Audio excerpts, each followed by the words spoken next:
The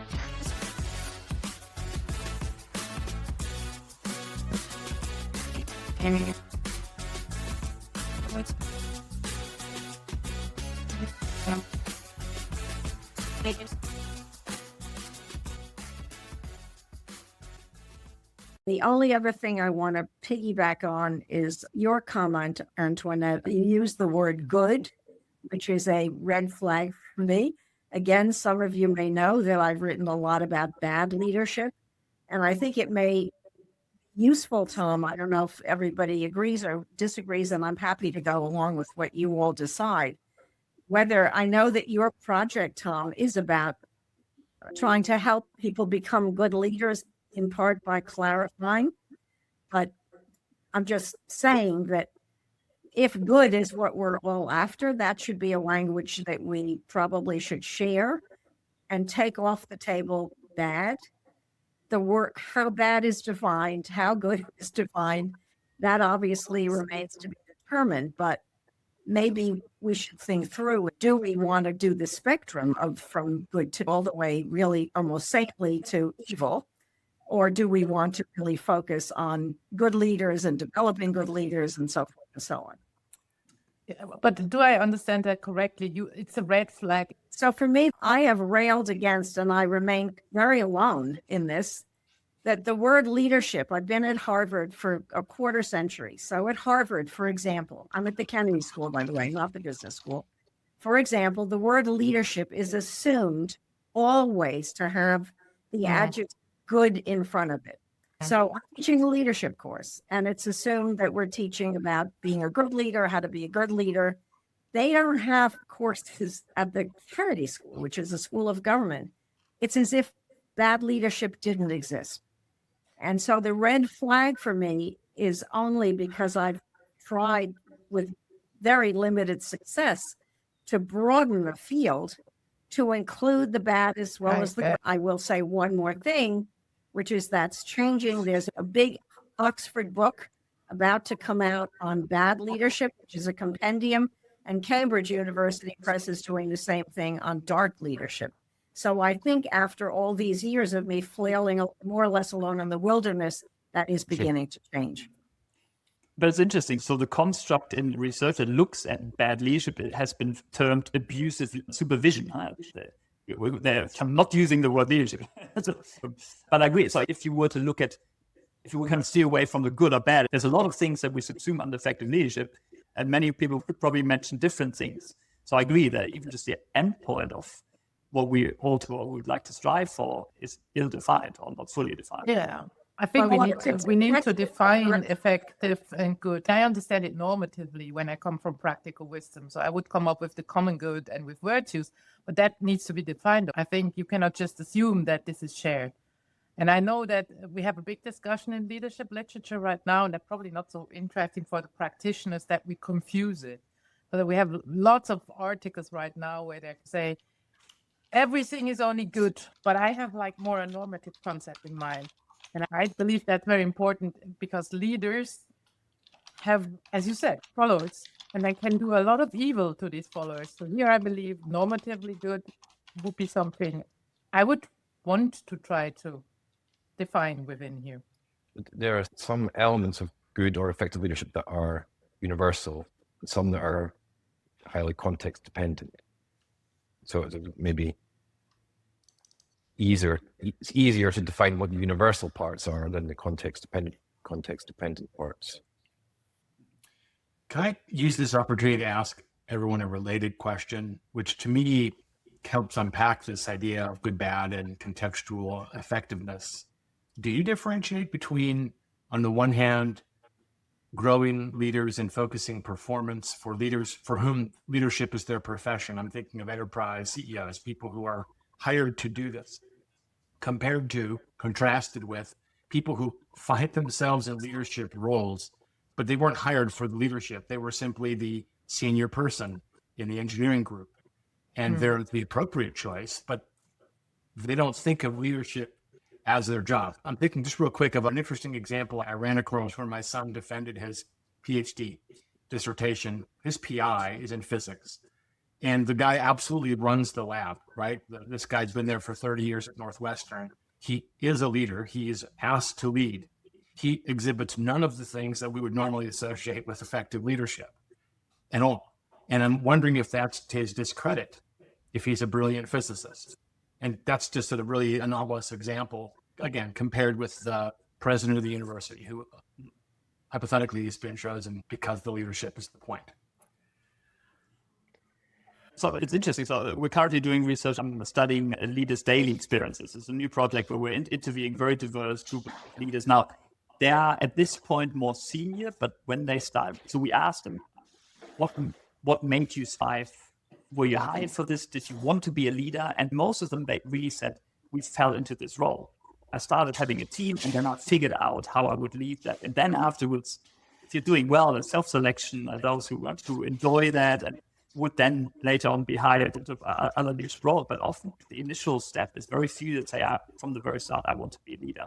So there's also, and I think that comes to that discussion as well. How do we make sense of leadership when we all have a very subjective and probably more or less accurate assessment of how we act as leaders ourselves versus those around us?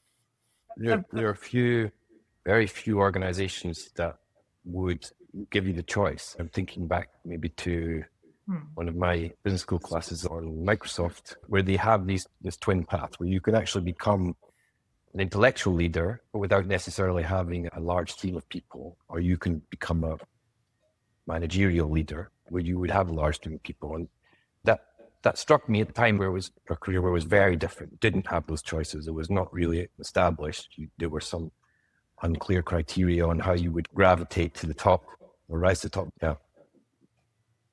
Either through competence or political skill or some other thing, you rise to the top. That doesn't necessarily mean that you have any skills or training, and unfortunately that seems to be the case across all sorts of domains, including political world and business world. Yeah, this is a little bit the whole problem we're facing. I'm just thinking about universities. No professor ever learned to be a leader, I would say. Always have the same topics. But we have a lot of misery in our teams because these professors never accepted that they are leaders as well. And I think here comes, in my opinion, the ethical part of leadership, because you are responsible. You can create misery. You can create also that people can develop their potential and have and flourish. And that just means for me, it would be good that we were paying attention to all leaders we have. It's even worse, I would say, in the academic world to some extent, but I'll deal with the engineering department because that's my experience. But the skills that you need in order to grow your career as a professor are not the skills at all that you need to become a good leader. I think this is really interesting because, so I would say, Antoinette, in any research context, you work in a team with other collaborators. There's one person who's leading projects, and you work with people. And in many ways, you can actually choose who you work with, which is a luxury, which in most other professions doesn't exist. And I think there's great leadership. You work with people you like, and someone takes the lead and leads the team to work towards an outcome. To me, so I think leadership is being learned is everywhere in that context. University administration, management is a completely, I fully agree, it's a completely different. So I think now we're all separate. And maybe that, Tom, that comes back to where Prometheus comes in. We see leadership everywhere. And I think we discard a lot of instances or occasions where people show leadership, and we only look at the very structural, visible, with positional power, the type of roles where we expect leadership, when really we should be looking in all sorts of pockets where leadership is probably already lived. We don't really maybe we don't elevate it enough, or we discard it. I agree. But you come from a Germanic background, and you know that we have this tendency that you have strong hierarchies. It makes also the teams, which are not much more common, more difficult because they're still under a certain hierarchy. I think in that team, you are also self-responsible, but formal leaders still in a very hierarchical, power-ridden system, in my opinion, should learn more about themselves and try to be better leaders. So we have stepped right into one of the very things Prometheus does think about, and this is this idea that if there's a cultural or structural aspect of the leadership industry that reinforces the place we're stuck in, I think one of them is that we fall into this trap of thinking of the bosses as the leadership. And bosses should be great leaders, and bosses should have great leadership capability, but so should many other people in the organization and society. And how someone leads, if you use a film as an example, who's the leader or the driver of that story is not necessarily the driver of that scene or the driver of that frame. And I would feel that Prometheus is successful if we can start to naturally think of leadership as the qualities and the capabilities that people have in their context to notice and respond in a way that's generative. Whether you talk generative is good or not is probably a good synonym. Still go on LinkedIn and I'll say, I like what you're saying, except that you're thinking of leadership as the bosses, and it should be distinct from who the bosses are. And I feel like I say it too often. Tom, are you saying that everybody can be or should be a leader? Yes, I would feel really that we've accomplished something if we begin to develop people to lead in the little context that they're in, the hour or the day that they're in, to notice what the situation is, notice the contrast between what is and what they'd like to have, and to respond in some way, which might be the protagonist or might be the follower. But that there, to me, that's two sides of the same leadership coin, but it's being present and engaged in a way that's generative in their organization. And if they're in a really small space, that's not a huge thing to ask people to do. As they go in to be the CEO of a global company, it's a much higher demand. But they should be learning those things and adding those layers and the depth of what leadership is through their whole career. So maybe it is all largely quality human collaboration. I do think leadership is essentially a relationship activity. That's correct, but it's also an intellectual one, right? Human skills, aren't they?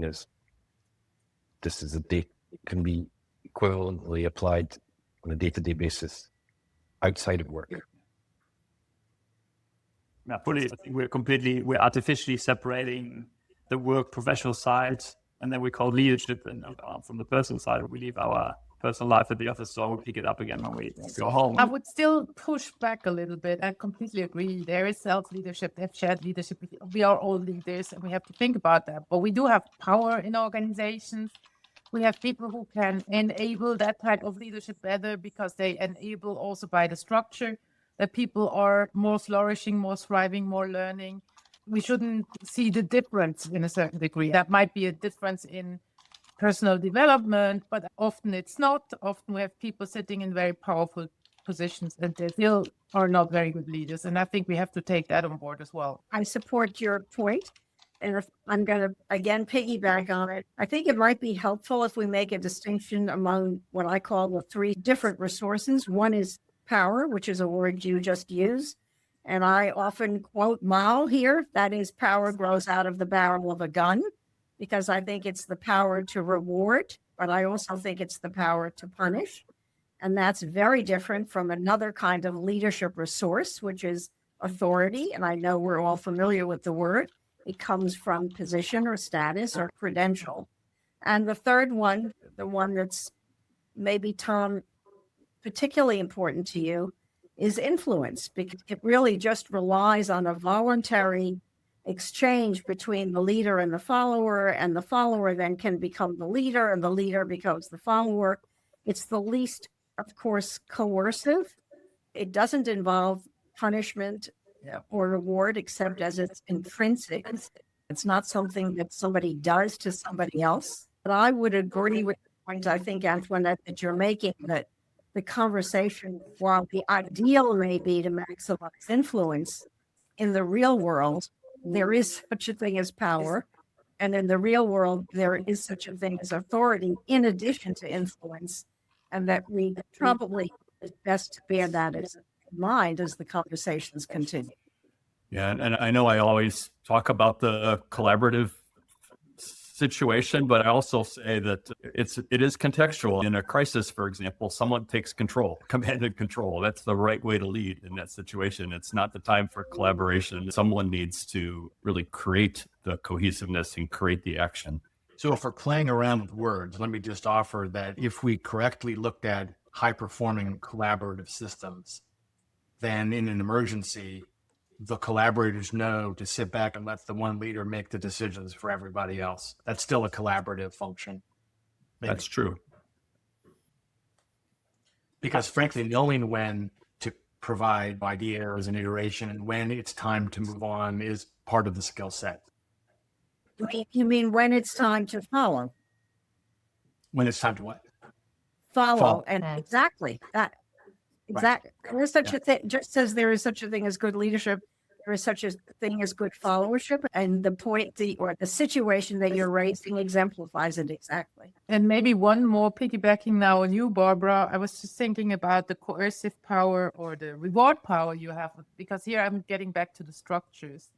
I would always bring them in as well, because even as a leader, you can try to mend the structures, or sometimes you're also the product of the structure. So I think that to me is the other elephant in the room. Yeah, Barbara, could you clarify authority versus power? Because I think of them as the same thing, but I'm not arguing it. So no. And by the way, it's okay to argue. We're good. We're all sturdy. Yeah. Arguing is good. No, power, you can have power without having a title or a credential, just because somehow you're in a position to wield it. And similarly, you can be in a position of authority, such as a president or a chief executive officer. So you can have the title and the credentials, but you're not very good at exercising leadership. They're very discrete. In authority, you gain your capacity to get others to follow by your title or your status or your credential. When you have power, you have the capacity to reward or to punish. And influence, of course, is just as it sounds. By the way, to your example earlier about the physicist in the lab, if I understood you talking about your son who was getting his PhD, that person probably didn't have much power to reward or punish, but derived his capacity to lead from his credential, which was academic excellence and brilliance in a physics lab. That same person in another situation would probably or could certainly be completely inept and without any capacity either to exert power or exercise influence. That context, this person, presumably because he was, among other things, very smart and good at what he did, had authority as well as possibly some power and influence, but primarily authority because he was a brilliant physicist, or at least an extremely good one. It's interesting that we talk about power, which is, I think, in many ways a very similarly muddied concept as leadership itself. Because if you look at sociologists and look at power as much more kind of the structure, the context that reconstructs power, where social psychologists look at this from the individual and you're discounting others who have a very different. But to me, leadership, I think, is a social influence process. So if we're back to defining this, I don't think you need power to lead, but the structure is the context you have to navigate. And so it helps if you have positional, coercive, reward power to lead, because it is easier to access resources, to make other people do what you'd like them to do.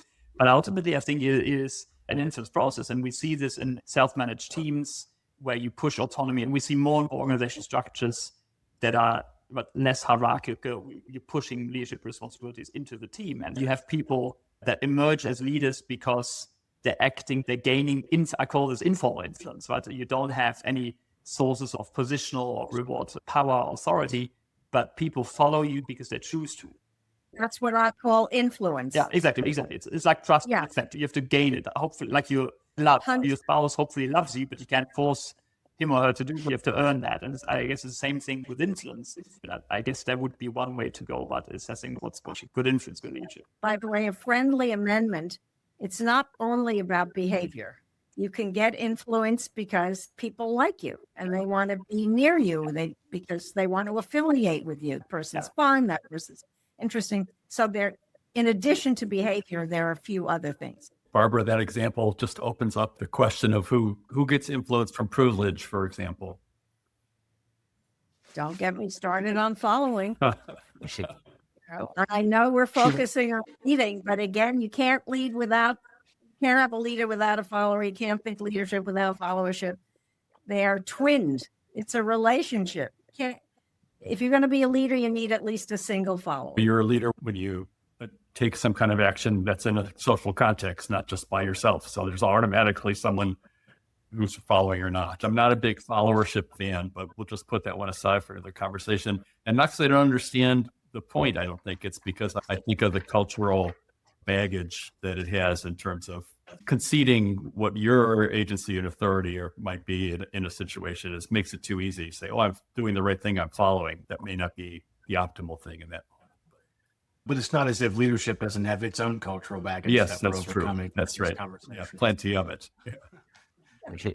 By the way, most of us follow most of the time. You realize, Tom, we're following you. For the record, you're our leader. Yeah.